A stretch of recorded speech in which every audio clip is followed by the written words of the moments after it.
It's 4 a.m. here in Bali, and I just had an epiphany. I'm not quite sure the fundamental issue of like dating in America is the people. After being here for just like 2 days, I've discovered that the reason why they're like outlawing premarital sex here is because, again, there's no homeless people here. All the families live together in compounds, and family property is passed down through generations. So I asked several men here too, how did you meet your wife? Because every man here is married.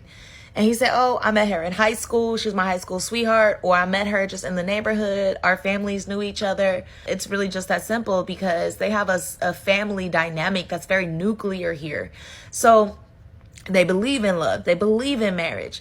The vibe is also very relaxing, very family centered. It's just extremely different than the individualist culture we come from, where there's a lot of homeless people and parents kick their kids out at like 17, 18.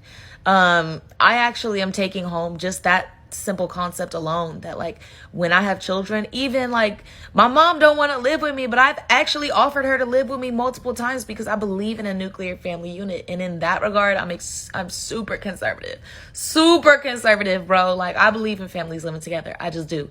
But with that being said, I think that this is a lesson, and this says something really about the way that we date in America. And it's not us that's the problem. It's the systems in play. It's the capitalistic individualism that is really fucking us up.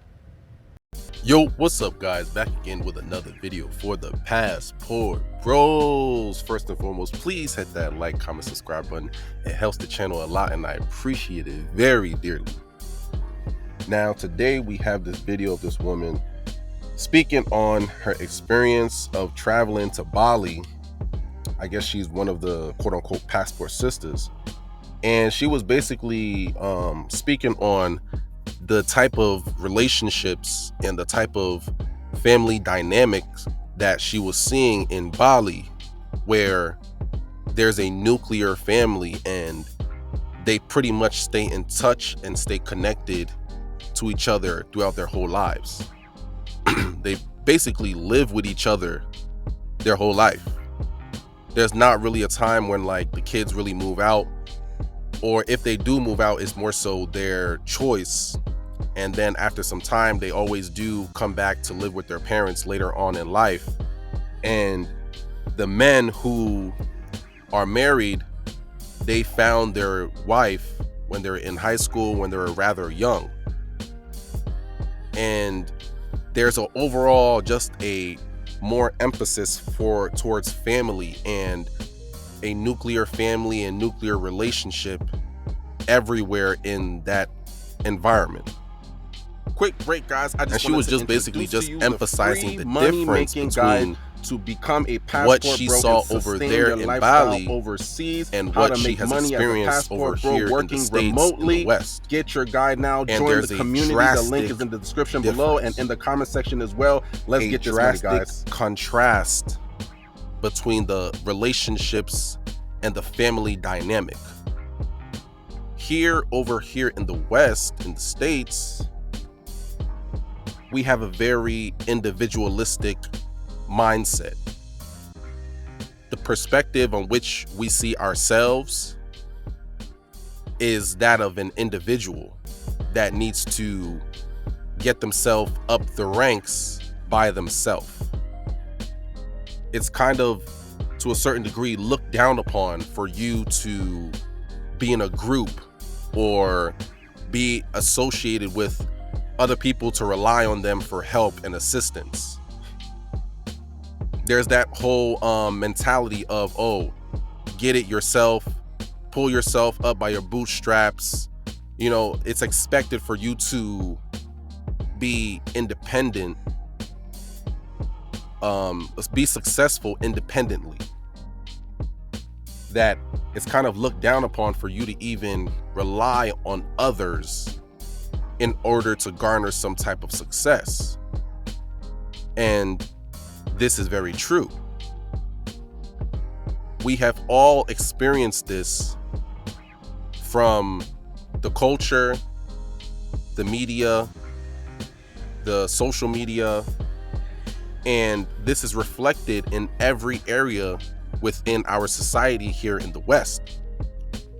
And it's a problem because it's having a significant negative effect on relationships, the relationships between men and women, the relationships between friends, the relationship between families, the relationships between parents and their children. Most people are operating from the perspective of, I gotta get it on my own. I gotta do this by myself. It's me, myself, and I. When in reality, we're all in this together.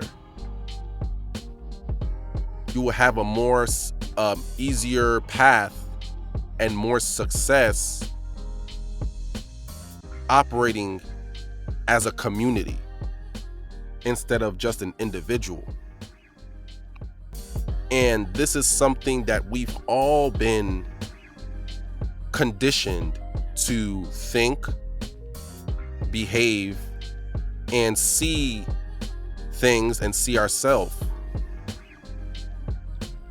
And this is the reason why men who are passport bros, oftentimes they are traveling not to just any country, but more so the countries where this individualistic mindset, this me, myself, and I mentality isn't so prevalent.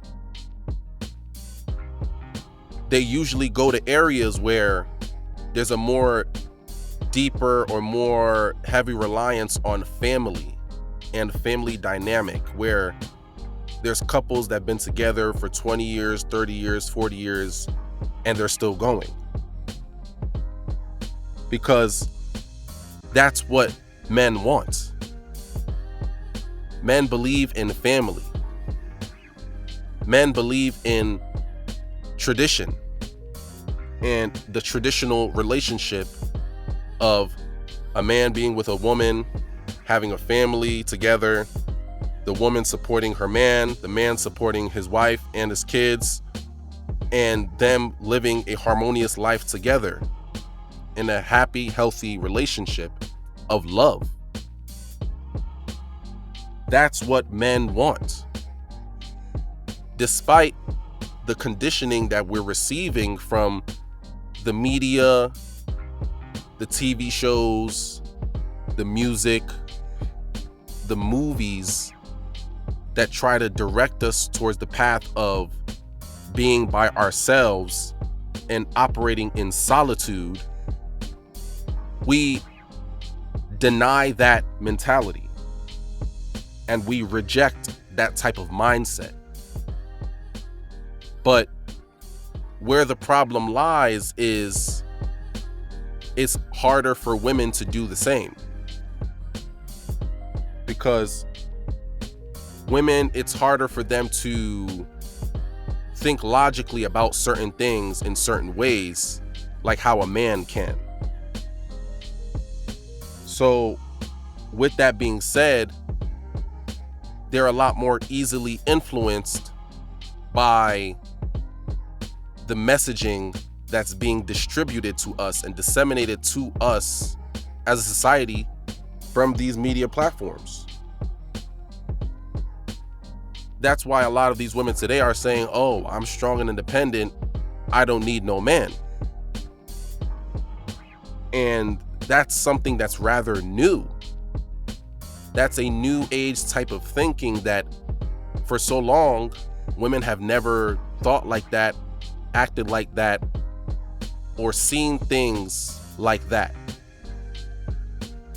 But because of the media and the social media and the music and the culture that's telling them, you don't need a man, you shouldn't want a man, it's bad for you to even rely on a man, it's looked down upon for you to even look to a man for leadership, which is the reason why they feel as if they should not even respect a man. And that is a big reason why the men are trying to get away from these type of women because it seems as if these women are not in alignment with what the men want. And the men are trying their hardest to just find a woman that he can be on the same page with. See, the men didn't drink the Kool-Aid, because before drinking the Kool-Aid, we had to think, what's in this Kool-Aid? What are the ingredients? What is the calorie intake? How is this going to affect me? How is this going to hinder my health and or benefit my health before drinking the Kool-Aid? But it's unfortunate that a lot of women today didn't ask themselves these necessary questions before drinking the Kool-Aid of individualism and modern day feminism. So with that being said, guys, continue to get your passports, continue to book your flights. They will shame, they will blame, but they cannot contain, because the passports will reign. If it ain't foreign, it's boring. If it ain't foreign, I'm ignoring. Passport Bros, we up. Please like, comment, subscribe.